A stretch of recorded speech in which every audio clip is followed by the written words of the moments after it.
Just before we start today's talk, I just want to do something slightly more unusual. Ali and Ella, if I could just ask you just to pop your cameras on so that we can see you. Um, though whether you're a regular or whether you're somebody who's just come for today, we do have a third, usually invisible person working on today's talks, which is Ali.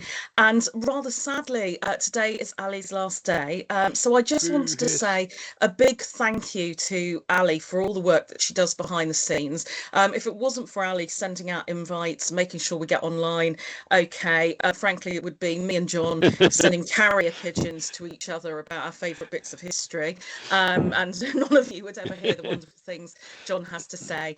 So we'd like to thank Ali for doing such a brilliant job over the last 12 months and to wish her all the very best. And we'd like to welcome Ella. Ella is going to be taking over the role, at least for the next year, which we're very excited about. So welcome to you. And on that note, I'm going to pass over to John. I hope you all enjoyed today's talk. Thank you so much for joining us. Thanks, John.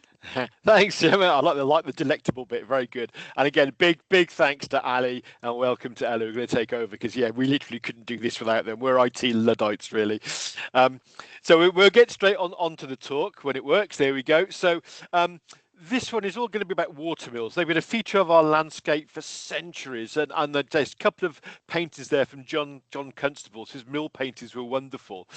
In Gloucestershire, of course, watermills are commonplace thanks to our large number of rivers, and they frequently occupied really picturesque locations. Sadly, today that is valuable real estate. Most of the mills now have lost their water wheels and machinery, and they've been repurposed into other things. But there's still a few going about. So as well as their primary process, which is that of grinding corn into flour, many were later adapted to undertake other roles. So there's cloth and fulling mills, although often fulling mills came before the corn mills. There's flock mills, paper mills, saw mills, bone mills, stick mills, snuff mills, etc. So I had to make a decision here. So this presentation is going to largely focus on corn water mills. We're going to save the others for a future Secrets Revealed, probably one on textiles or something. So let's all begin the old daily grind, as they say. And I always have to start what I can with a bit of ancient history, more like. In the Canterbury Tales, General Prologue, Chaucer references the old proverb, "Every honest miller has a golden thumb." And this has got two meanings. Either that honest millers were as rare as men with gold thumbs, or that successful millers have their thumb on the scales to cheat customers.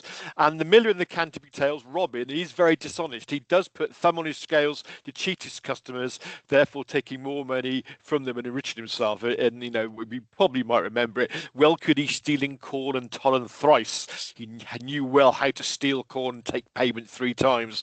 And yet he had a thumb of gold, pardie. So yet he had a thumb of gold indeed. And there's a lovely picture from the unknown artist of Robin the Miller playing the bagpipes. We'll start off with rivers of Gloucestershire and brooks and streams, etc. Now, we've got around about 1,532 rivers in Gloucestershire. There's probably a few more than that, to be honest. Many are large flowing or fast flowing, and these made them eminently suitable for watermills. So this is the only slide I'm going to show you without a picture, because I found a great website we'll see at the end. And these are the named watercourses in Gloucestershire, and in descending order of length. So I'll start off reading a couple of them. Over 100 kilometres, we've got the Severn, the Thames, the Wye and the Avon.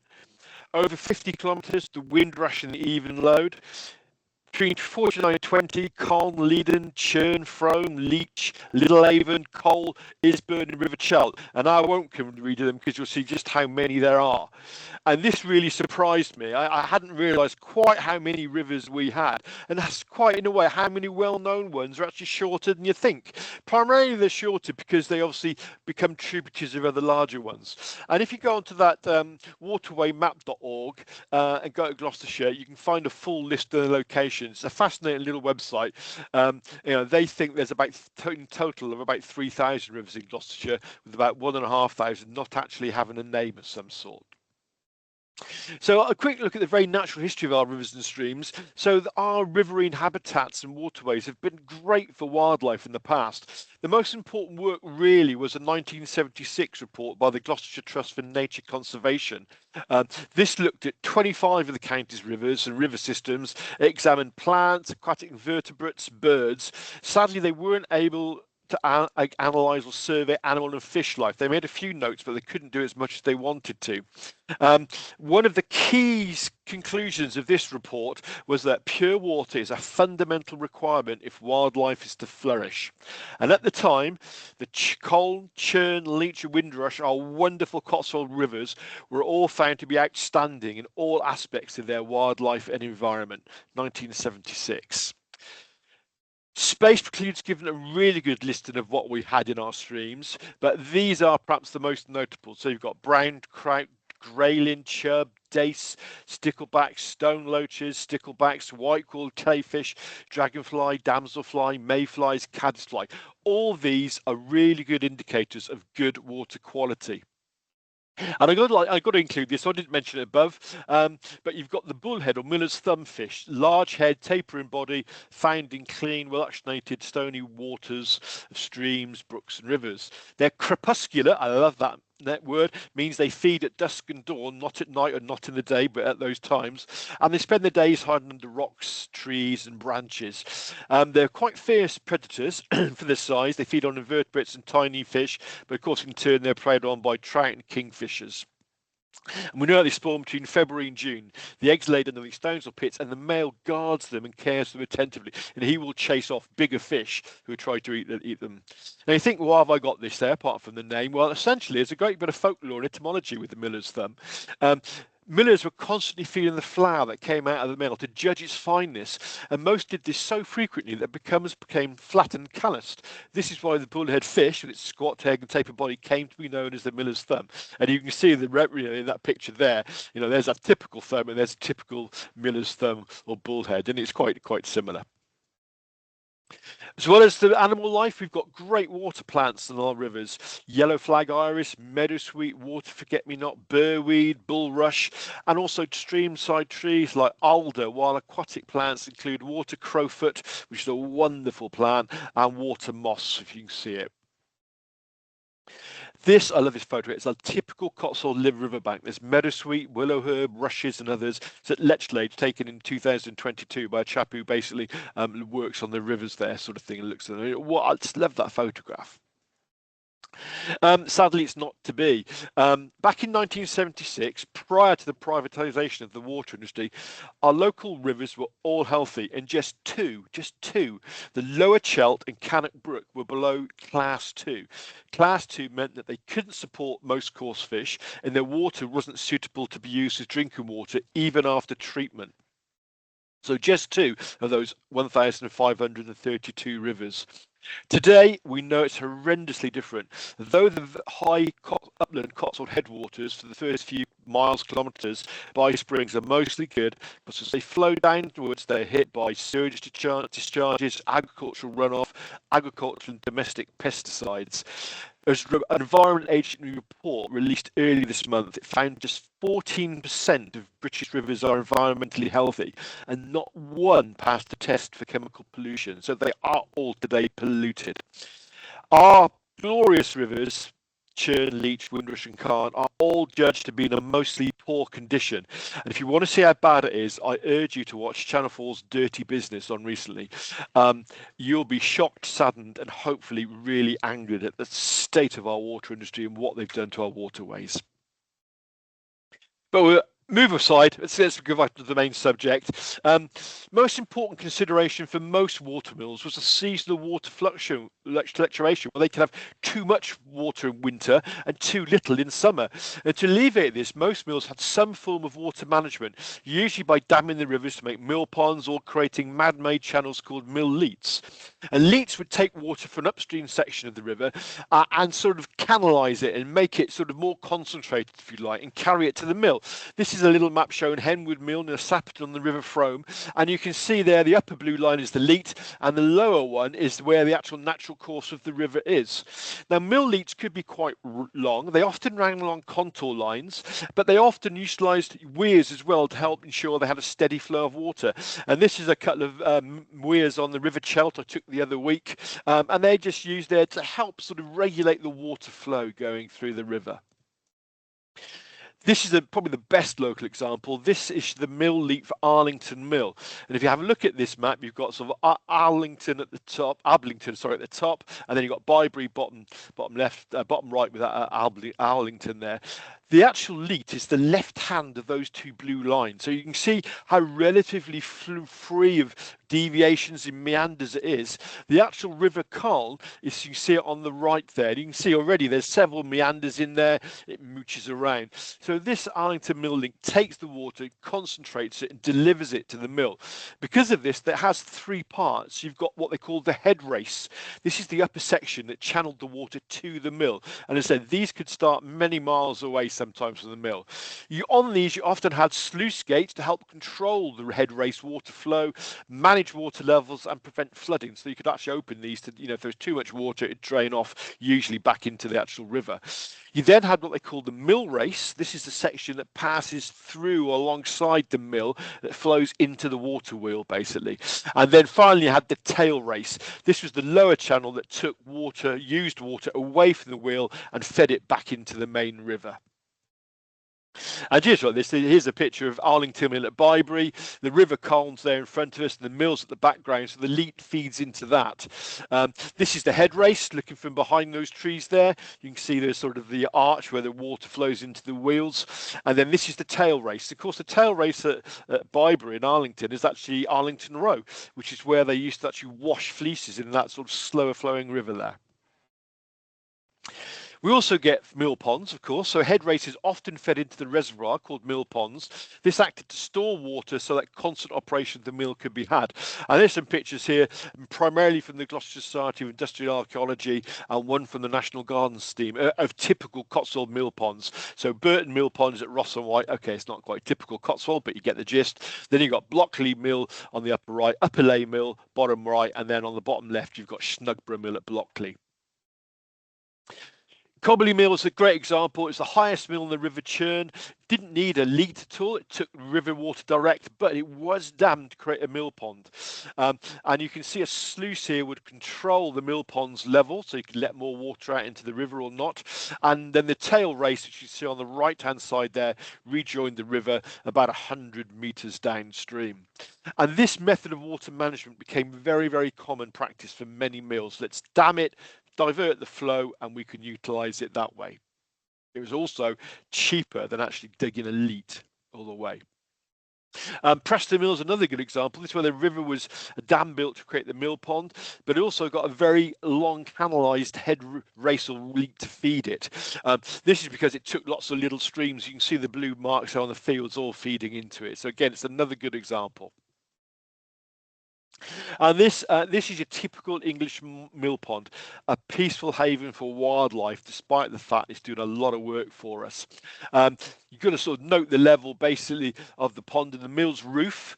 This is the third floor, so this means when the water's released from the mill pond to hit the wheel, it's got a lot of potential energy, so it helps move the wheel. This is Stanway Mill down at Toddington there, and again, if you've not been to Stanway, please go have a look on the website. They're open, great flower, and we'll have a look at it later as well. This is perhaps the biggest mill pond in the county at Donington Mill. It's, to be honest, it's more of a mill lake than a pond. It's absolutely huge. It's about 5 acres worth of water. It's fed by a natural spring.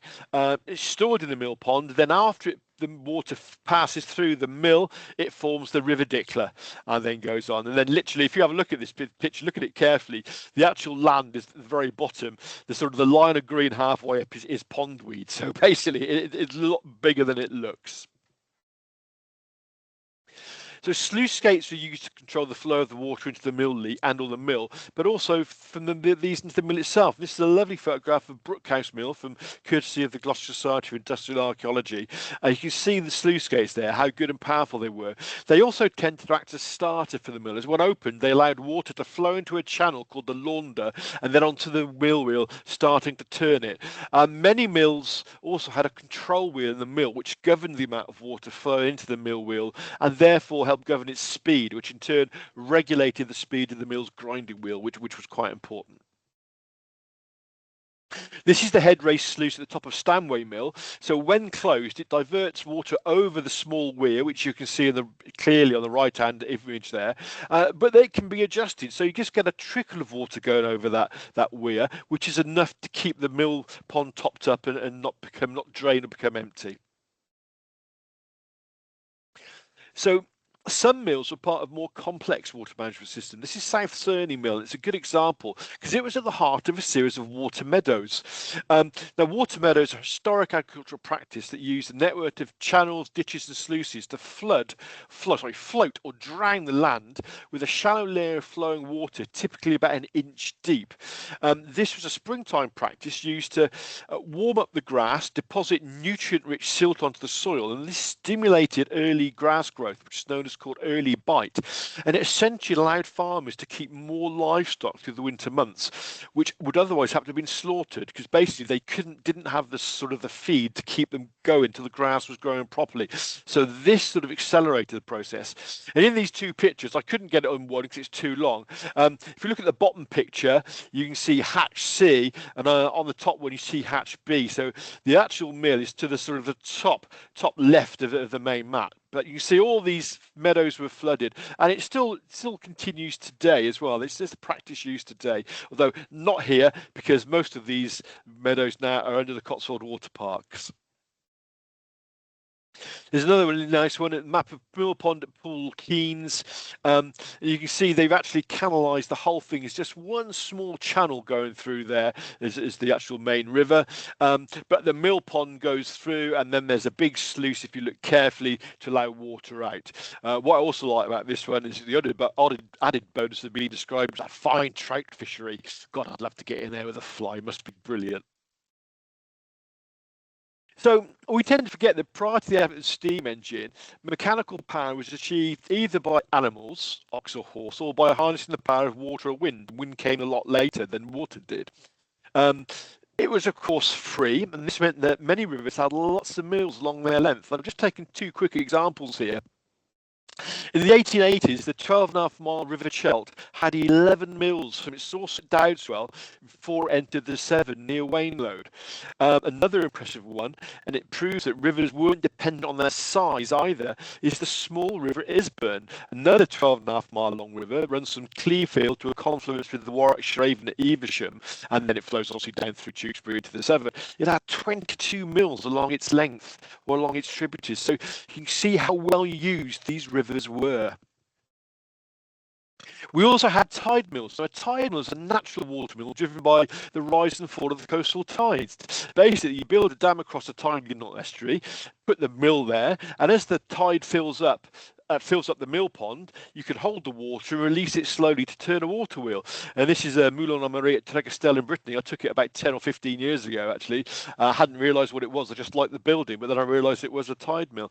And the diagram there shows the operation. Sometimes they would work both ways. So they would let water drain out from the pond at sort of high as the tide was dropping, powering. Some of them would also work in reverse. So as the tide rose, turned the wheel the other way around, although they required a lot more complicated gearing. In Gloucestershire, we had two tide mills that we know of. One was at Westbury-on-Severn. It's still there, but the building isn't. The mill doesn't work, is it? And also at Berkeley. Today, there are just two working tide mills in the UK. Illing Tide Mill at Totton, Southampton, and Woodbridge Tide Mill at Woodbridge. And again, if you're near those places, do go and have a look at them because they are fascinating things to look at. This is the one we have at Berkeley, known as Sea Mills, presumably because it was connected to the sea. It's on the Little Avon, which is a tributary of Berkeley Pill. founded about 1753 for processing hemp or linseed oil, but it later operated as a corn mill run by the Hadley family. By 1902, the mill had been equipped with a steam engine. We'll look at why later. And was like most mills, had prominent brick chimney. You can see it at the back here on this picture. It ceased operating around the turn of the 20th century. It became a foundry. But the mill wheel, which you can see in this lovely photograph here from Cotswold Publishing Company, you can see actually helped drive the air pumps that supplied air to the furnaces. So the water power was still used then. Boat mills, these are quite unusual. So this is a boat mill. It's a mill that's built on a boat, anchored to the riverbank, and lets the river turn the mill wheel. They're quite rare now. They don't have any in this country as far as I'm aware. But the main advantage is that the mill operates with the same power constantly. It doesn't really matter if it's in flood or there's little water, because the mill wheel still rotate at the same sort of speed. So it's good for tasks that demanded constant power. In Gloucestershire, late medieval period, you are pretty certain that a boat mill was located under one of the arches of Westgate Bridge. This is a picture of some boat mills in Paris on the Seine. So we only had one. It's quite hard to pin down about it, and I'd like to find some more information on it if I could. So looking at the Domesday Book, the Domesday Book as a whole book records 5,264 watermills across England in 1086. This sort of highlights how vital this mechanical power was to the medieval economy, and how as much they were a good economic assets for lords' communities. And this is a lovely picture of an overshot wheel. We'll look at those later from the literal Psalter. And I also like the fact they've included fish traps in there on the left-hand side. So the top one is technically an eel wheel, and you can see an eel going in there. And the bottom one is a fish trap, and there's a fish going in there. So again, lovely little bits of detail. Whoever painted this obviously knew what he was talking about. So at the time, all the mills recorded in Domesday Book are water mills. Some might have been animal-powered mills, because as the survey was completed, it was before the introduction of windmills into this country. So we know these are all water mills or animal mills. We can't be sure, but it seems likely that in Domesday Book, the word mill refers to the mill machinery rather than the building. So a single building containing multiple sets of millstones would have been recorded as several mills, which will become clear in the next slide. So we know Domesday Book records 154 Gloucester locations with a mill, but a total number of mills is 266. Of these, 263 were valued as part of the survey, and their total taxable value came to £85 and 10 shillings, about £65,000 today.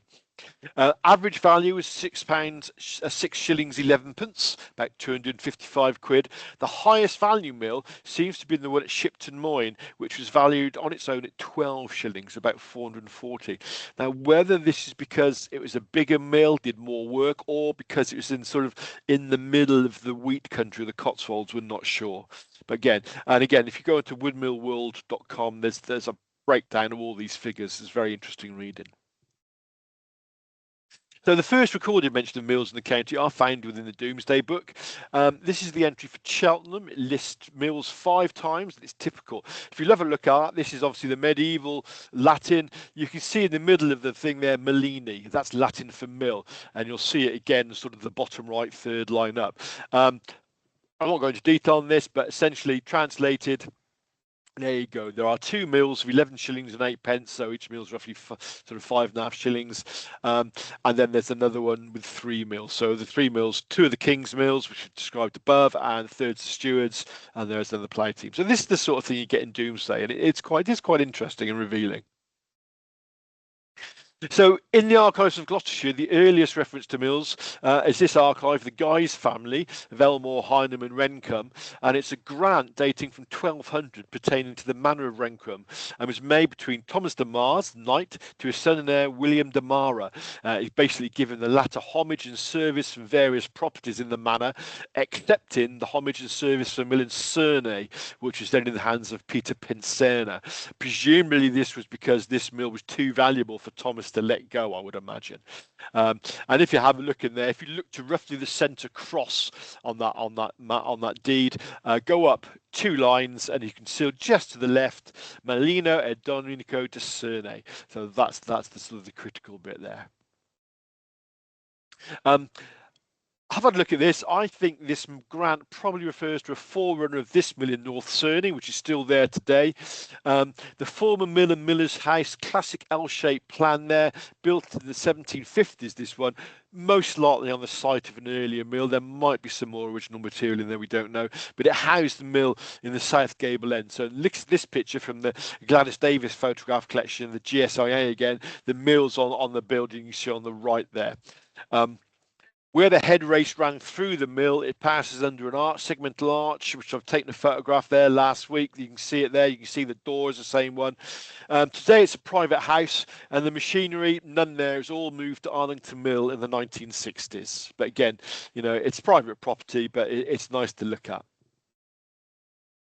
The earliest mill deed we have is from about a century later, from 1300, relates to Frampton Mill, which was then known as Frompton Mill. At the time, the mill was owned by Godstow Abbey in Oxfordshire, and the deed or gift was made between Alice, the abbess of the convent of Godstow, to William de Frompton, 20th July 1304, annual rent of 30 shillings, about £1,000 today, so you can see how valuable it was. This has got to be probably one of the lowest mills, I think, in Gloucestershire in terms of altitude, because Frampton isn't very high above sea level, and usually mills peter out as they get lower and lower towards the sea, basically because the river flow slows down and eventually there's not really enough power to actually power the mill itself. 8 witnesses in this one. Again, a couple of lords. You got Peter Flory, Lord of Frompton, de Cliffords, Betchworth, King, Scissor, Milo de Stoke, Philip Dopping, which I like, and John Smith, aka a Faber. So again, it's another nice document to look at. The earliest map we have shown a mill is in the archives is a 1593 one. It's a part enclosure map of Homestead End in the manor of Tottenham. This is the mill. I've just zoomed in. You don't want to see the rest of its very nice map. I've just zoomed in on the mill, and there you go. You can see the mill. You can see the artist has drawn the wheel. It also shows Tottenham village in elevation, redrawn sometime in the 1600s with more detail. And again, here's the redrawn version, so you can see it's a lot more detail on it. It's still got the mill wheel there, but the actual mill building looks slightly different. We know that in the 1400s, the mill, which was located to the north of the village on the greatly named Kneebrook, was called Homestall Mill and later Tottenham Mill. It was run as a mill and bakery from the mid-1850s onwards and didn't close until around 1904. But we don't know what happened to it, but by the early 1960s, the mill was in total ruins. Today, there's nothing left of it at all. Mills can look very different depending on which way you see them, and this makes them actually quite hard to spot. This is a case and example. This is Ablington Mill on the River Con, the one above Arlington Row there. And you can see basically the picture at the top shows you the head race, so it's looking on that map, it's looking down sort of the uppermost blue channel there.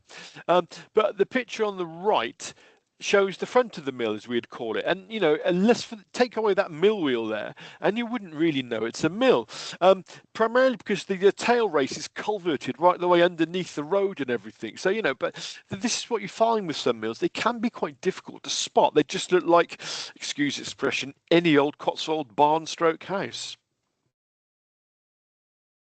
So mill buildings are relatively simple structures, to be fair, but they have to be strong because there's a constant vibration when the wheel and the stones are in motion. And the best way of doing this is go into a working mill. Happily promote Stanway Mill, open on Thursdays in the summer, go into there, and the mill is like a living beast. It's vibrating and moving. There's gentle background. It's absolutely wonderful. Your typical mill has 3 floors. At the top floor is called the bin floor. This is where you store the corn and it would be fed down to a hopper. Then you have the stone floor, which is where the stones were grinding the corn. And at the bottom you had what they call the meal floor, where the flour was collected. And most mills also had a whole set of auxiliary mechanisms, hoists and graders, who were powered by the mill wheel. Hoists were used to raise sacks of corn up to the bin floor, easier than carrying it, and then there are graders usually to sift them. We'll look at these later. This is a quick look at the sack hoist at Donington Mill. There it is on the sort of the bottom floor there, and there's a trapdoor next to it. So the bags of flour get drawn up through these trapdoors. They're one-way trapdoors. They only open upwards, and they close when the bag's passed. The simple reason, because if the sack hoist broke, the bag of corn, heavy bag of corn, wouldn't plummet down through the mill. And the picture on the right there shows a mill being taken up. That's in a mill in Sussex, not local. So lots of types of mill wheels, three main ones: undershot, breastshot, overshot, each one more efficient than the last. This is because of the differences in potential energy of the water flowing onto them. As a rule of thumb, the earliest were the undershot wheels. These were followed by breastshot and then overshot. Today the most common are the overshot ones, but breastshots, especially reverse breastshot ones, are still fairly common. You really need to look at the wheel of the mill to figure out which one it is. So, of course, the mill machinery, so a water mill uses the energy of water to turn a mill wheel. The machinery then rotates this motion through 90 degrees to drive the millstone. And you've got a main machinery here. This is a diagram from Michael Beecham's Mills of Gloucestershire book. Fantastic book. Thoroughly recommend you look at it. Thank you for letting me use this, Michael. So you've basically got the main axle. You can see it there, marked number 7, horizontal. You then have the water wheel, it's 8. You then have the pit wheel. And this is a tooth gear that basically speeds up the rotation of the water wheel, and it drives a thing called the wallower. And the wallower is the one that takes the horizontal rotation and makes a vertical rotation. It then drives an upright shaft, which drives the stones. Again, there are great books on this. It's a very, very quick look at it. Then there's all sorts of arcane other machinery to touch it as well. So mill machinery, largely made of timber, but also metal. And a lot of the gear wheels are iron wheels. But oddly, the gear teeth are often made of wood.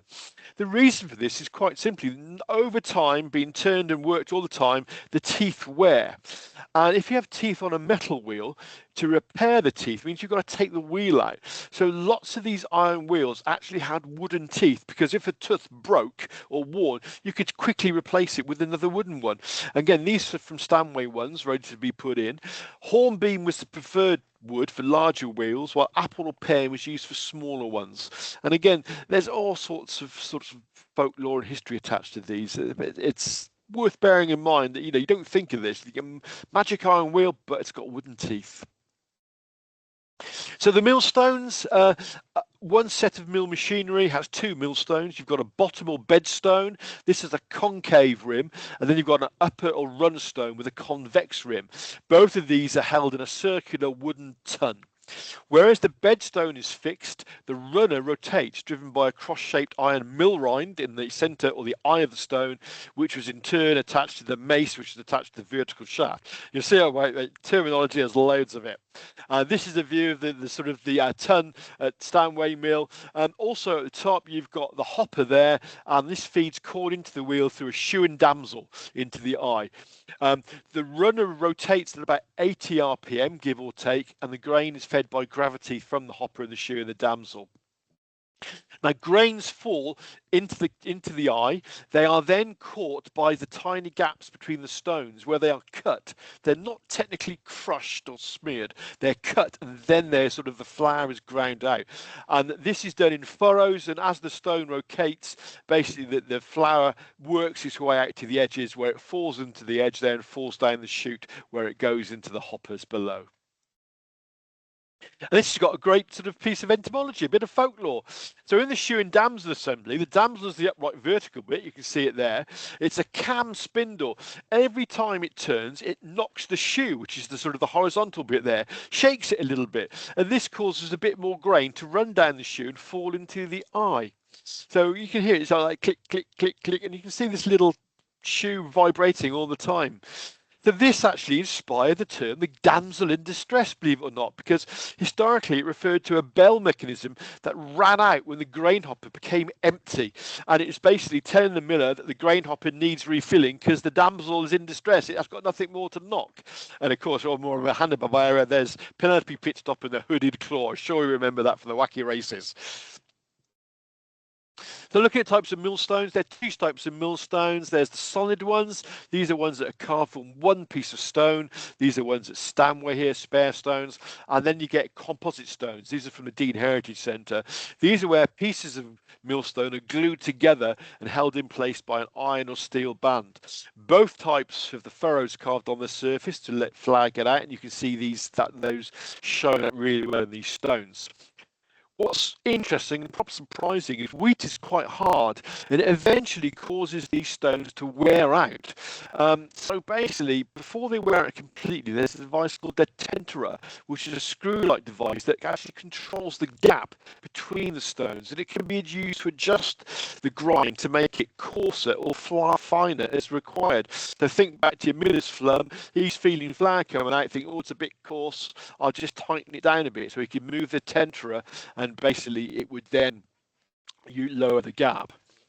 So the best stones were French burr millstones. They were highly prized, so they produced a very fine white flour. Excuse me. In contrast, the British millstone gritstones, they did leave gritty residues in the flour. And the other main stones, the German and Cullen stones, produced a dark dust that discoloured the flour. So the French ones were the prized ones. These were extracted from quarries south of Paris. They were silica-rich chert, but you couldn't extract these in whole pieces. The chert just broke up. So you had to take them in small pieces. You have to shape them and cement them together to form a circle. Then you secure the bands around them. And these stones were much longer lasting. They cut open the grains more cleanly, allowing the bran, which is the outer shell of the grain, to be separated much more easily and produced the fine white flour. This was deemed to be less likely to be adulterated and therefore was healthier for you. And again, this picture comes from one of the quarries at south of Paris where they worked doing millstones. I think this one still is open today. So how about the cost of millstones? Well, they were expensive. This is an entry from the archives of the Badman estate, and we thank His Grace the Duke of Beaufort for letting us show these in the next few. This shows the cost of millstones for one of the mills in 1787. It cost £20. This was about £1,500 a day, so it was a fair bit of money. And these stones had to be replaced at relatively intervals. You'd cut them and then you'd recut them, which we'll look at later. And eventually they'd wear out. You need new ones. In the 1800s, the cost of a pair of millstones typically ranged from about £4 to £12 for domestic British Derby Peak gritstones. In modern money, it's about £240 to £750. But the premium imported French burr stones, they cost around £40 a pair, so about £2,400 for a stone, again, depending on its size and also its quality, because they did make seconds as well as firsts. One of the more famous mill stone makers was Handley's at Birmingham there. So after your flour's been ground, it falls down to what they called a bolter. And this is where this graded the flour. And it was usually passed through a bolter. This was usually a multi-layered sloping thing. This is a picture from one in a windmill, and it's horizontal. It's not in situ. Usually these would be an angle of about 20, 30 degrees. And basically these had inside, they had rotating brushes and progressively finer and finer screens. So as the flour came in one end, it was rotated, it was brushed. If it could fall through the gap at the start, it was very fine, it would do. If it couldn't, it would get passed on down, and gradually you get sort of the larger stuff was separated from the finer stuff. As it passed down the bolt again, it was sorted, and then it would fall into bags like this. Typically, the four grades made, excuse me, were fine white, middling, coarse white, and brown. And again, you'd bag these up for sale, usually in larger bags. These are paper bags being used, but we'll look at bags and sacks a bit later. So mills were also quite expensive. And they represented a lot of money being invested in your estate, essentially. So again, this comes from the Duke of Beaufort's estate at Badminton for building a new mill at Broom Hill, which is on the north bank of the River Frome in 1787. It includes erecting the mill and also repairing the mill house, which suggests that the new mill was probably replacing an earlier one, but it also includes setting up flood hatches. Presumably, we think these were the sluices for a mill pond or leat. So in 1787, this came to £140, 10 shillings, about £11,000 today. So you say a fair investment to be used. Of course, you're going to get money back on it, but they are long-term investments. This again, Duke of Badminton's estate. This comes from some machinery, new machinery for a corn mill in Stapleton. It's not itemised or lumped together. It comes to £110 for about £16,000 there. This is two views of the same thing, by the way. Also, watermills did require quite regular maintenance. This is a bill for parts for Shipton Mill from William Montague's Iron Warehouse in Gloucester in 1828. Among the things, you've got an axle shaft, bearings, a vertical shaft, spur wheels and bevel wheels. These are angled spur wheels, set of water wheel plates and best bucket plates, several water wheel segments, sundry items such as gudgeons, stone nuts, which is a type of spur wheel that helped hold stones together, boxes and brasses. These were probably bearing shims to go on the main thing. These parts here came to £111, 11 shillings and 7p, about £7,600 today. This is another build. This is for Shipton Mill again, but this is for the wooden parts made by J.L. Day, presumably a local carpenter. It lists a trunk, which is probably the launder, the chute which carries water to the water wheel. It uses the water wheel itself. That costs £45 alone, £3,100 today. It's also got made 476 gear cogs for various wheels, a spare wheel with 168 cogs, a spare wallower with 48 cogs. It also entailed making a mill crane, which is used to lift and turn the stones. They've got a slide on that next. Also making, fitting, framing and fencing around the machinery to protect yourself from falling into it. Includes carriage of parks from Bristol and Gloucester, which came to £61 today. And especially the workers here didn't get food paid for them, but they got refreshments. So there is an entry there for beer for the men about the trunk. So this is probably working on the launder, obviously. And they got 34 quid's worth of beer in modern days and 10 shillings, probably a fair bit. So this is a mill crane. So the picture on the left comes from Stanway Mill. And essentially, they were vital to the mill because they permitted the lifting out of the runner stone out of the wooden ton and turning it over so the stones could be dressed, which was how the grooves are recut in it. Most mills usually had two sets of machinery, so one could be being dressed while the other was working. So corn, it is surprisingly hard, and after time, millstones did need recutting, known as dressing, because the constant friction wears against the grain, wears down their groove patterns and smooths the grinding surfaces. So over time, this destroys the sharp scissor-like action that was cutting the grain. It wears down the grooves, so this slows extraction of flour from the stones and also helps cause overheating of the stones. And then it does actually, amazingly enough, affect the flour's gluten content and its nutrients. So, a blunt stone was not good news. To remedy it, millers used mill bills, this is a picture of one, to recut the grooves and restore their edges. And they are essentially a wooden handle known as a thrift, fitted with removable hard carbon steel chisel or bill. And you can see on the right here, they're sort of separated ones. The bottom two of those are damaged. You can see they're not at a point. And there's also one, the third one down, is very blunt on the right-hand side. These were generally made by local blacksmiths or tool makers, and they could be repaired or retouched, although apparently they were never as good as once they've been done once. And it was quite an art addressing these stones, and it would take quite a time. And again, this has given us another fantastic little saying, show me your metal. Now, today we know it's a call for bravery, show how brave you are, but it was a call relating to experience working with mills. So we know, although many millers would dress their own millstones, there are enough mills in the country to allow professional stone dressers to earn a living. Often they were stonemasons who would sort of in between piecework, in between building things. And as they worked, chipping away with these mallets and bills onto the stone, little shards of iron would fly off the mill bills and impact in the hard stone, embed themselves into the arms and forearms of the stone dresser. And this caused lots of little spots and purple patches and black dots as well.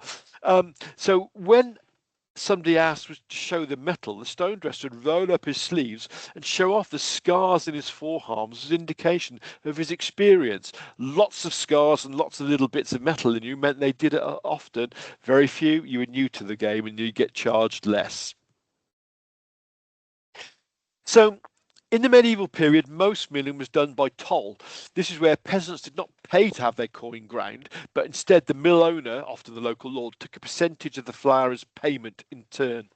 As time passed, coin did become the norm, but millers don't appear to have been the most diligent or tidy record keepers. This is a page from Chedworth Mill accounts for amounts ground in April and May 1812. You can see it's pretty scrappy. This was the best page. The rest of it's even worse. But it does record the date, the customer's name, the quantity ground in bushels, the type of grain, so wheat, barley, or beans in this instance, and the price charged. I've gone through a couple of pages of this. It looks like barley was charged at around 6p per bushel. It was less hard than wheat because wheat was charged around 11p a bushel. Beans in between, about 8p. Although these prices do appear to have varied occasionally. Now, this is probably due to a time factor added to what the wheat was like. Was it drier or was it moister? And the moisture content of wheat was quite important. Too wet and it would literally clog up the grindstone. So this probably amounts to the more expensive ones, probably more moisture than the lower ones, I would think. But this mill, interestingly, the charges he was doing weren't enough for the owner. Robert Sly later went bust, and this comes from a lot of reports in the bankruptcy papers. These are from the pages of the Inchbrook grist mill. Now, I've just mentioned very briefly, you might have heard of the term grist mill and think, well, what's the grist mill? Well, basically, a grist mill is just another word for a corn mill, as far as I can ascertain. Anybody knows if there is a distance, please let me know, but I don't think there is. It's just a different term. And we've all heard of the phrase grist to the mill, but essentially that means corn to the mill. So this miller, rather than enter milling by the day, he's done it for the amount of milling done per customer. When I first looked at this, I thought, well, there's a lot of doctors in this place. There's a Dr. Charlotte Crippen. That's unusual. Dr. Jones, but actually DR means draw, debit. So basically, these are the debits on their accounts. Then on the opposite page, they do have monies paid in sort of thing. And again, this is for Charlotte Griffin and Joseph Clark. This book's got about 150 names on, presumably just villagers. Just a quick word about bushels. So a bushel is a traditional unit of dry volume used in agriculture, equal to 4 pecks, 32 dry quarts or 8 imperial gallons, about 36 litres. Technically, under the Weights and Measures Act of 1824, the imperial bushel was the volume of 80 Avoirdupois pounds of distilled water in air at 62 degrees Fahrenheit. What a rigmarole, mouthful. But this meant that there was technically no distinction between liquid and dry measure in the imperial system. But while a bushel measures space, grain markets use weight as different crops of different densities, so it did make it more complicated. And again, this is a little table there of a bushel of wheat and beans for 60 pounds weight essentially, but again, it did vary. So a quick look at transporting flour. So flour was commonly packaged in heavy woven cotton or hessian burlap sacks, holding anything from 50 to 240 pounds of flour. And I did come across a House of Commons entry asking that 240 pounds bags of flour were henceforth to be stopped and made in smaller amounts where possible. You could also, at the very sort of user end of this, you get smaller unbleached cotton or paper bags as well for retail work, as we know. Even today, flour comes in paper bags. And this is a nice picture from the Workman Brothers dray cut mill at Cam, and you can see sacks of flour in the vehicles there. These are quite big sacks. I imagine they're easily, £150 now, I think. We know the mill here wasn't closed until 1939, but it wasn't actually demolished in 1989. Sadly, it's no longer there. It's part of the Draycott business estate, so it's a shame because it looked like very nice buildings. Sacks are big business. This is one of the warehouses down on Gloucester Docks, which again handle a lot of grain here. Gopsall Brown there hired sacks, so basically you would hire 1,000 sacks, and they would eventually find their way back, and you'd get money back on them, sort of thing. So again, excuse me, it was a big business. So By the 1800s, many watermills began adding auxiliary steam engines to power their machinery. Initially, this was used to assist when water power was insufficient, but later they began to replace water power altogether. And there were reasons for this, really to help combat low water levels when summer heat or dry weather slowed rivers down.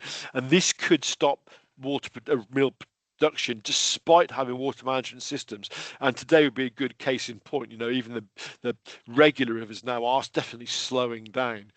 But it was also to cope with the rising demand for flour, because this steam flour essentially allowed mills to run longer hours, and this was to match the growing demand for flour from growing city populations. Basically, populations are exploding around this time, so you needed more bread. So the mills were there almost constantly working, so they had to work faster.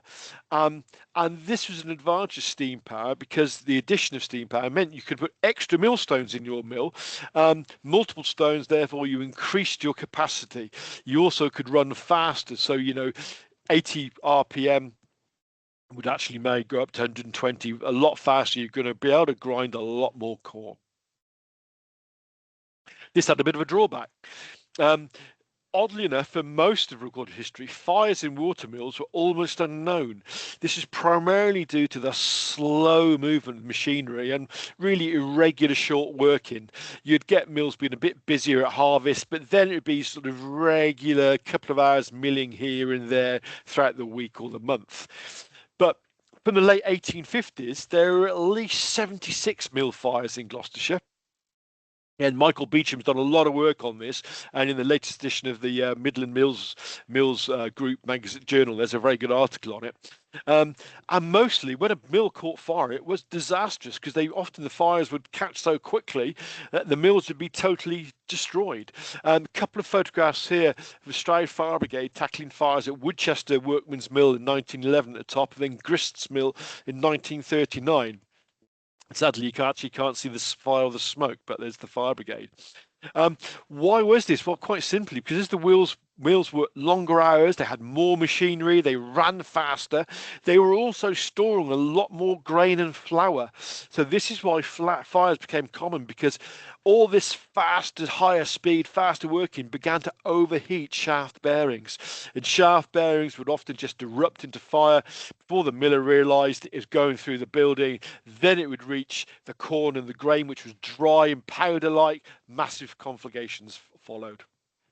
Of course, then you've got putting steam power in a building which is actually full of dry goods, and it's been dry for almost its lifetime. It's just an accident waiting to happen. So there were lots of mill fires, and you can find accounts of these in most of the Gloucester journals and the Gloucester Citizens from the sort of 1850s onwards. Got the slide. So mills often feed in sales particulars. This one is from Ross, the Capital Water Corn Mill, and then there's another one here, particulars of two valuable water corn mills here. So again, these were quite common.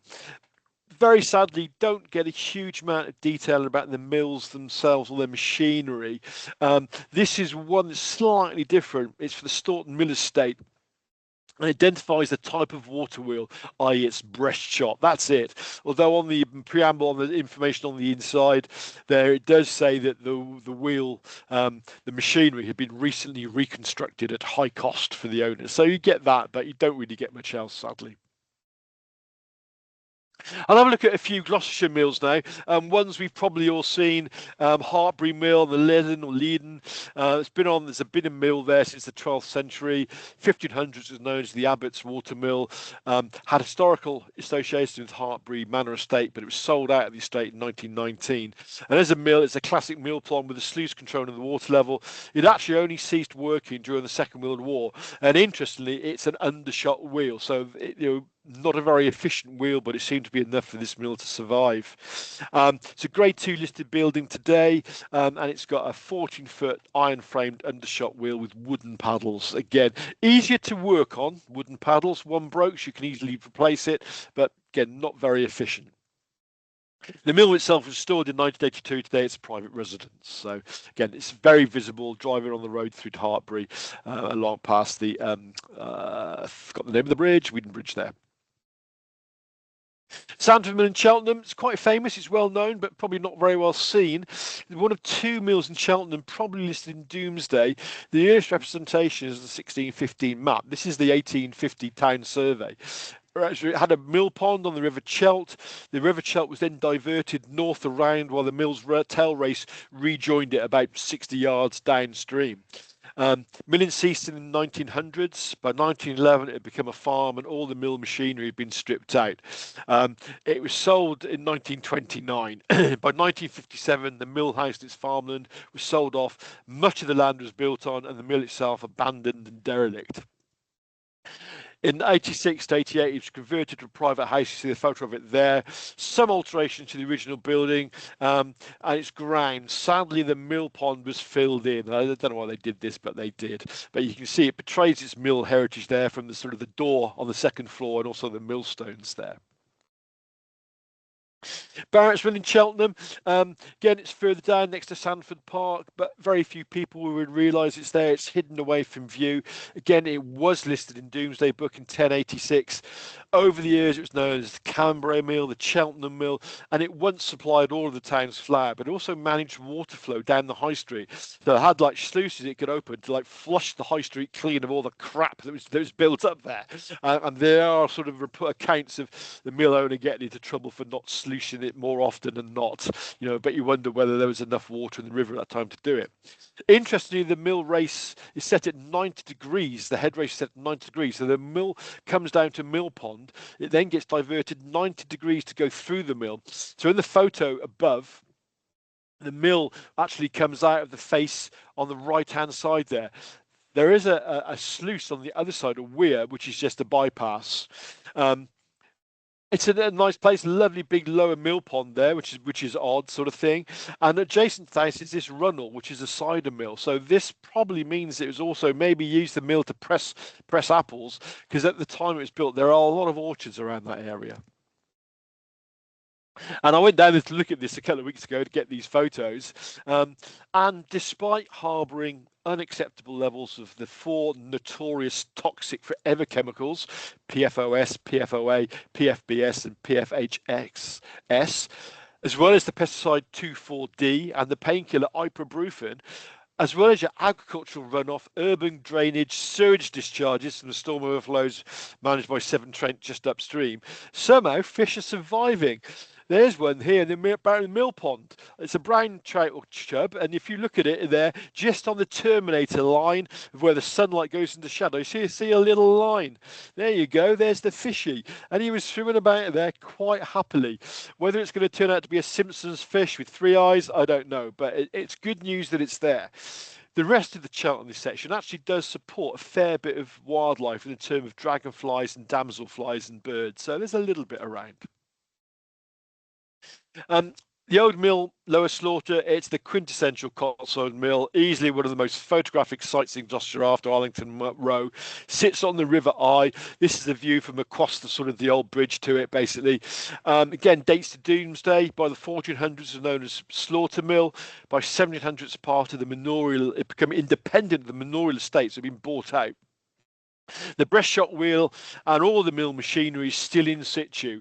The last year of actual flour production commercial was 1958, and until recently it hosted a small mill museum, which is absolutely brilliant, by the way, and a cafe. Sadly, that's all closed now, and I don't know what's happening, because the cafe was lovely. The terrace was overlooking the mill pond, and then you could have a cup of tea and then go look around a very small museum. Wonderful, it's really good, but I think a horrible feeling it's all going to be closed for future. Donington Mill, first recorded in 1291 as part of the Broadway Manor estate. It was converted from a fulling mill into a corn mill. A lot of mills did this. It went from fulling mills to corn mills. It's now a brewery and the Grade 2 listed Cotswold stone building. I think this is the most attractive of all our Cotswold mills. It's a beautiful high breastshot wheel. Still works. It drives pumps and other machinery for the brewery. It's a great place. The mill's getting fed by that massive 5-acre mill pond, and if you're there, go and buy some beer, because the beer is lovely as well. A great small local Cotswold brewery with a beautiful mill building. Looked at Arlington Mill a few times. This is another view of it from the other side of the bridge. Dates to Doomsday, books a fulling mill, later changed to corn mill. It's got a middle breast shot wheel, and again that long head race coming from Alblington at the top there. 1800s, a steam engine was installed.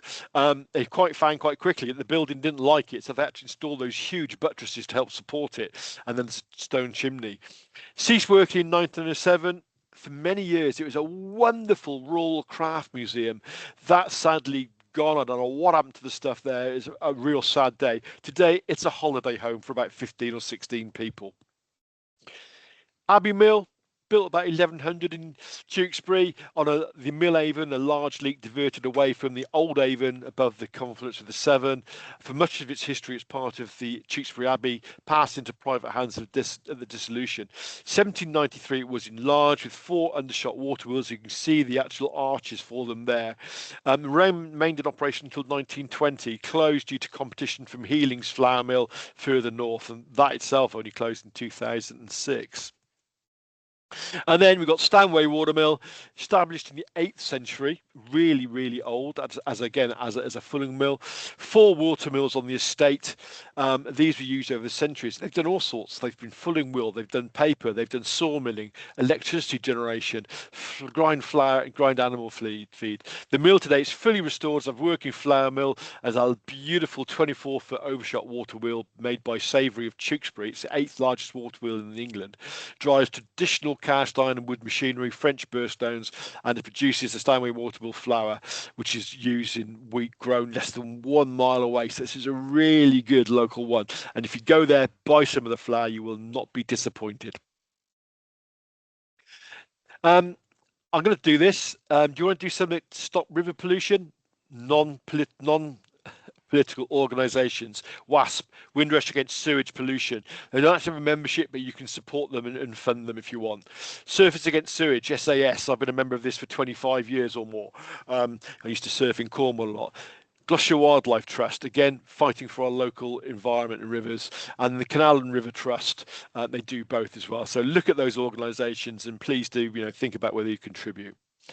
And finally, I couldn't end this presentation without mentioning this, and I hope it's going to be a blast for the past. Tales of the Riverbank. Do we all remember that? The great little series with the animals, Hammy Hamster and the rat and everything, and the theme tune was magical. I couldn't get the theme tune to play on this, otherwise I would have done. And that's the end of it. So our next event at the Heritage Hub is Go With The Flow, Saturday 5th September. Again, focus on local streams and rivers. We've got a discussion by the Severn Vale Catchment Partnership. There's some talks on the river journey, the Bristol Throne by Christina Ruiva. There's some painting of local rivers influenced by Gurney. There's a film relating to rivers by local students, and we've got the usual document display. We've also got strands from the Stroud Water Navigation Art Charity, Textile Trust, Cotswold Canal Trust, Severn Vale Catch Partnership, Gloucester and District Model Boat Club. Hopefully Stanway and Watermill will be here as well, but they're not 100% sure yet. And as usual, we've got the free refreshments, Gloucester Family Society here to help you out. And I'll just a final little plug for the next Secrets Revealed talk, 23rd September. It's called Let's Go for a Beer. It's looking at breweries and pubs of Gloucestershire. And on that note, Jem, I'll hand it back to you. And as the Galloping Gourmet said, I'll have a slurp. Thank you, John. As always, that was just fantastic, and thank you for ending with the Tales of the Riverbank. Brilliant. I would hum the theme tune, but I think I'm more tone deaf. You should have hummed along. But yeah, and as always, absolutely brilliant. Very interested to hear where Damsel in Distress comes from. I had no idea. Yeah, brilliant. I look forward to sharing that one. Now